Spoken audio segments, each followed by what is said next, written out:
오늘 함께 나눌 하나님의 말씀은 요한계시록 1장 9절에서 20절까지의 말씀입니다.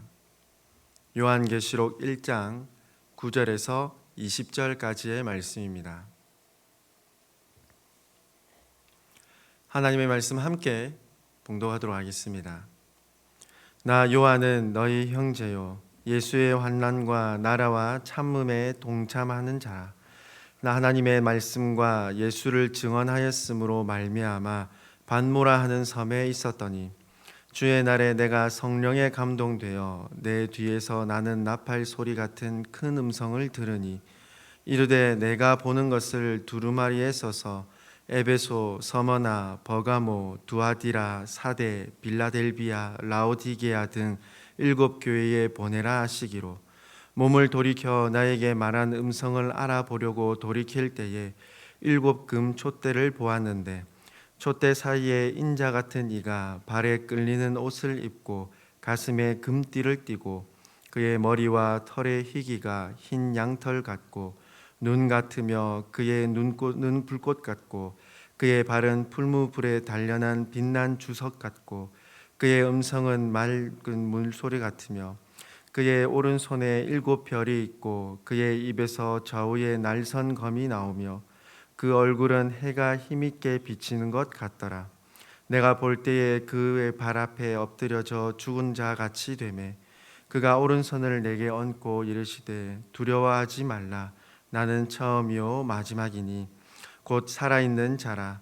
내가 전에 죽었었노라. 볼지어다 이제 세세토록 살아있어 사망과 음부의 열쇠를 가졌노니 그러므로 내가 본 것과 지금 있는 일과 장차 될 일을 기록하라.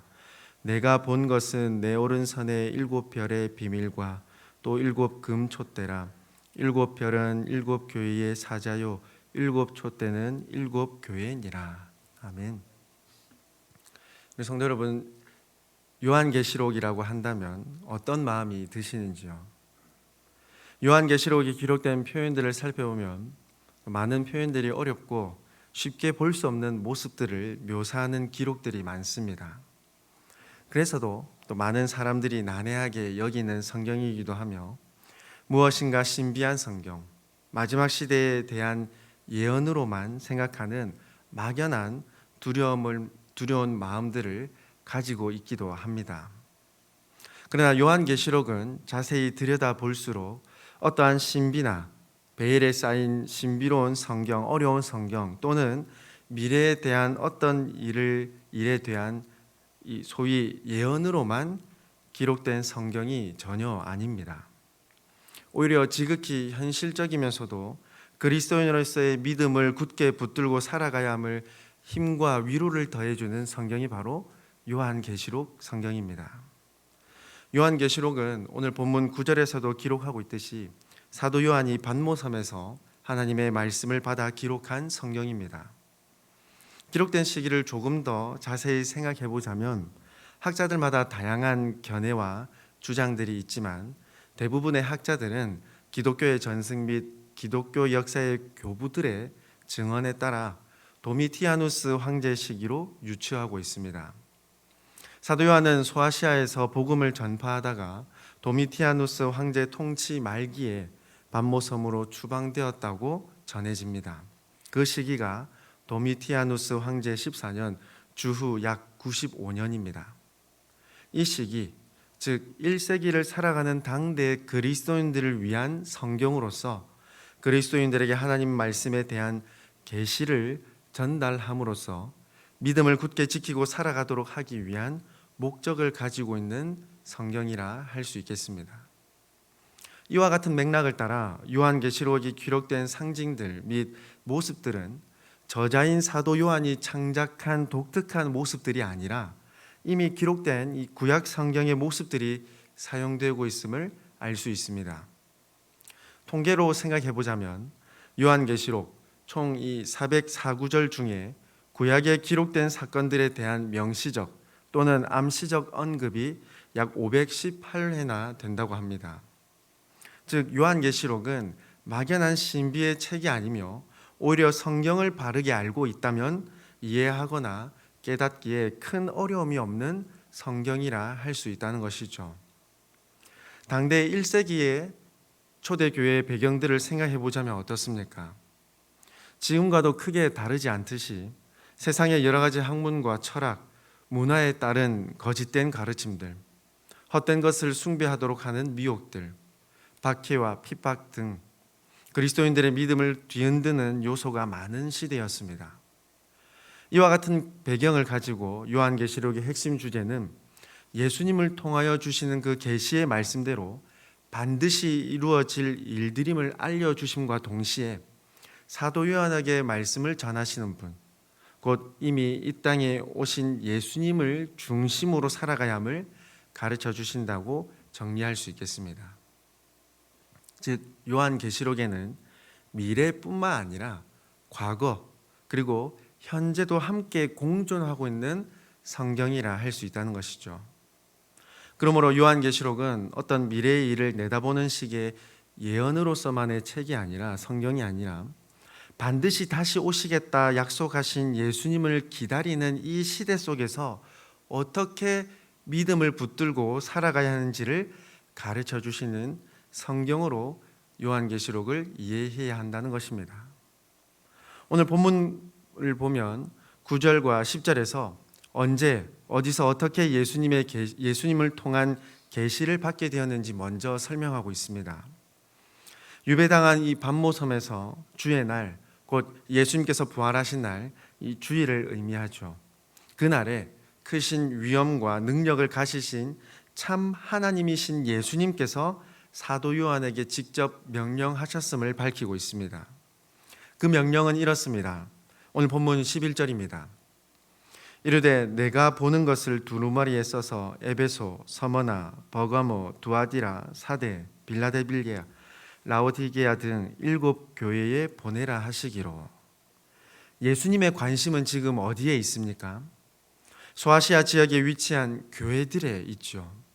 앞으로 살펴볼 말씀들을 통해서도 알 수 있듯이 1세기 당시 사도 요한 그리고 각 지역에 두루 설립된 교회들이 맞이한 위기가 무엇입니까?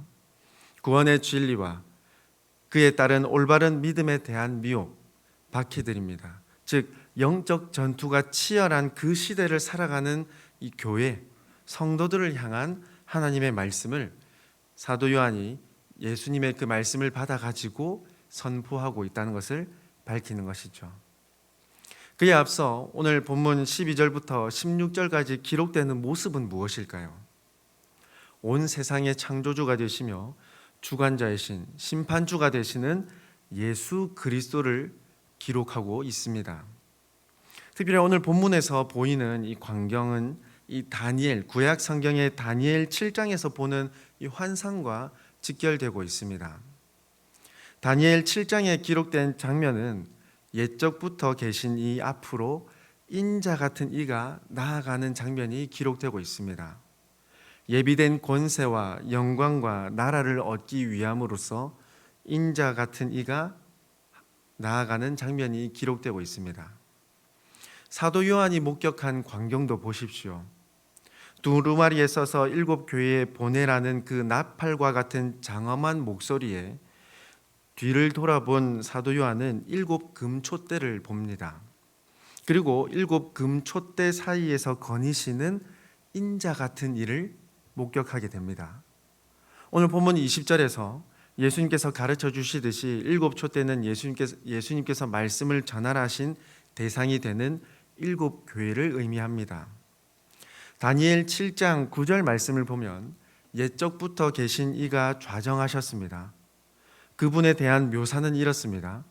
그의 옷은 희기가 눈 같고 그의 머리털은 깨끗한 양의 털 같고 그의 보좌는 불꽃이요 그의 바퀴는 타오르는 불이며. 오늘 본문 말씀에 기록된 인자 같은 이의 모습은 어떻습니까? 13절에 가슴에 금띠를 띠고 있습니다.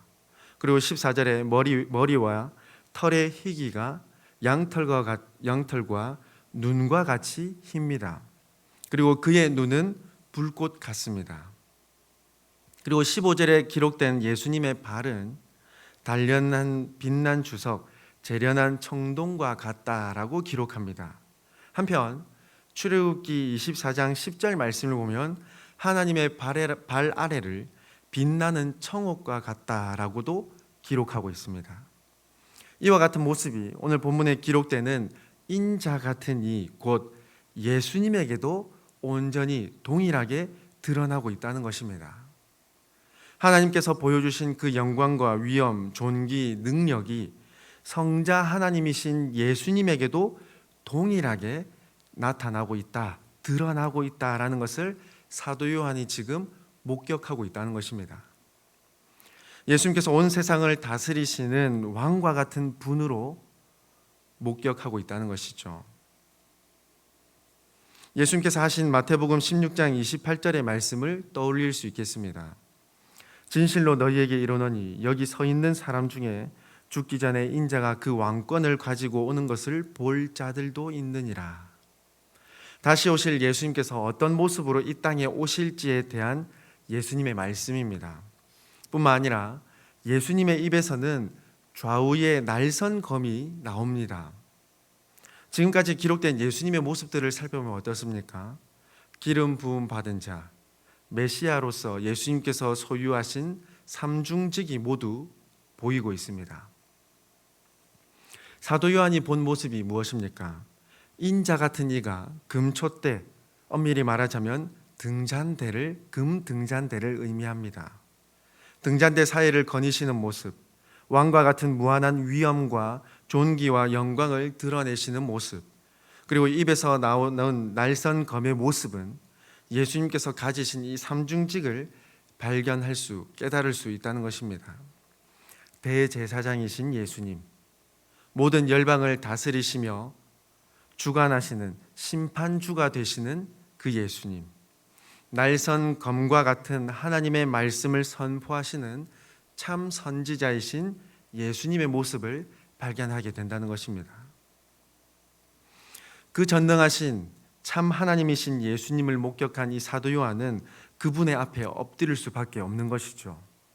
그분의 존귀와 위엄 앞에 죽은 자와 같이 엎드려져서 경배 드릴 수밖에 없었다는 것입니다. 물론 사도 요한이 강조하고 있는 것이 예수님께서 소유하신 삼중직은 아니지만, 핵심이 아니지만, 사도 요한이 기록한 이 놀라운 광경과 그에 따른 내포된 의미를 생각해 보기 위해서는 다른 성경에, 그러니까 기록된 구약 성경에 대한 이해가 분명히 필요하다는 것입니다. 그리고 17절부터 20절까지 예수님께서 사도 요한에게 듣고 보는 모든 것들을 기록하라 말씀하시죠. 죄인을 위하여 죽으시고 부활하신 예수님께서는 모든 만물의 주권을 소유하신 영존하시는 존재이시니 보고 듣는 모든 것들을 기록하여 전하라라고 명령하시는 것이죠. 사랑하는 우리 성도 여러분, 수많은 거짓된 가르침과 이단, 악한 세상의 풍습과 관례에 흔들리는 1세기 당시 그리스도인들에게, 성도들에게, 그리고 오늘날을 살아가는 저와 여러분에게 동일한 가르침을 더하고 계심을 보이시는지요? 또 깨달으시는지요? 살아가는 환경, 시대와 문화가 다를 뿐 성도로서, 그리스도인으로서 겪는 어려움과 고민들, 아픔과 역경들은 동일하다 할 수 있겠습니다. 믿음의 영역에서, 육체의 영역에서 여러 가지 어려움과 상황을 직면하는 성도들에게 예수님께서는 무엇을 깨닫기를 바라시는 것일까요? 17절 하반절과 18절 말씀을 보십시오. 두려워하지 말라. 나는 처음이요 마지막이니 곧 살아있는 자라. 내가 전에 죽었었노라. 볼지어다 이제 세세토록 살아있어 사망과 음부의 열쇠를 가졌노니. 세상 모든 권세를 소유하신 예수 그리스도이심을 깨닫고 확신하라는 가르침, 권면, 위로입니다. 처음이시며 마지막이 되시는 예수님을 믿는다면 어떤 유익을 누리게 됩니까? 영원 전부터 계신 예수님께서 과거 말씀하신 것과 같이 모든 것을 성취하시고 마침내 죄인에 대한 구원을 완성하셨습니다. 뿐만 아니라 다가올 미래에도 반드시 약속하신 그 말씀을 따라 성취하실 전능하신 하나님이심을 바라보게 하십니다. 즉 불안과 두려움, 불확실성에서 살아가는 것이 아니라 두려움이 없는 그 마음으로 분명히 이루어질 그 확신이 가득 찬 미래를 바라보며 살아가는 담대한 유익을 얻게 되는 존재가 바로 성도라는 것입니다. 그러므로 성도는, 그리스도인들은 과거, 현재, 미래를 성자 하나님이신 예수님을 믿는 그 믿음을 가지고 삼위 하나님과 동행하며 살아가는 담대한 존재라고 표현할 수 있겠습니다. 그 믿음, 그 구원의 진리를 붙들고 그 기준을 따라 흔들리지 않고 순종하는 삶을 예수님께서 사도 요한을 통해서 가르쳐 주시고 명령하시고 권면하고 계신 것이죠. 귀한 우리 성도 여러분, 저와 여러분은 반드시 다시 오실 예수님을 바라보며 마지막 때 말세를 살아가는 사람들입니다. 오늘 말씀으로 예수님께서 우리에게 가르쳐 주시는 것은 각 성도들에게, 각 교회에 대하여 관심을 가지고 계시며 삼위 하나님과 늘 동행하는 삶을 원하신다는 것입니다. 저와 여러분은 어디에 소망을 두고 계십니까? 우리와 동행하여 주시며 늘 지켜 보호하여 주시는 삼위 하나님입니까? 아니면 잠시 있을 이 땅에 소망을 두고 계십니까? 삼위 하나님을 굳게 붙들고 믿음과 확신으로 이 땅을 분별하며 하나님께서 주시는 담대한 마음과 위로를 품고 살아가는 저와 여러분이 되기를 간절히 소망합니다. 함께 기도드리겠습니다. 사랑이 풍성하시며 은혜가 가득하신 하나님 아버지, 오늘도 하나님의 말씀으로 하루를 시작하게 하시며 하나님의 뜻을 우리에게 깨닫게 하여 주심에 감사드립니다. 우리의 참 소망은 우리를 구원하신 삼위 하나님밖에 없음을 기억하고 하나님의 말씀을 붙들고 하나님의 말씀을 기준으로 삼고 살아가는 그리스도인 되게 하여 주시옵소서. 반드시 이 땅에 다시 오실 예수 그리스도를 바라보며 이 땅을 살아갈 수 있도록 도와주시옵소서. 세상의 가치나 미혹하는 거짓된 소리에 흔들리지 않고 늘 하나님 말씀을 경청하며 하나님 앞에 겸손히 순종하며 살아가는 마지막 때를 준비하며 살아가는 우리 모두가 되게 하여 주시옵소서. 하나님을 사랑하며 이웃을 사랑하는 그 마음으로 하나님을 증언하며 하나님을 드러내며 이웃들에게 하나님의 사랑으로 베푸는 삶을 살아가게 하여 주시옵소서. 아버지 하나님, 오늘 하루도 하나님께 소망을 두고 살아가고자 하오니 하나님 늘 붙들어 주시고 하나님과 동행하는 하루가 되게 하여 주시옵소서. 또한 몸과 마음이 어렵고 지친 성도들을 붙들어 주시어 하나님께서 허락하시는 회복과 치유가 온전히 일어나는 은혜를 경험하는 오늘 하루 되게 하여 주시옵소서. 우리의 참 소망이시며 우리의 창조주이신 하나님 앞에 감사드리오며 우리를 위하여 죽으시고 부활하셨으며 반드시 이 땅에 다시 오실 예수님의 이름으로 기도드리옵나이다. 아멘.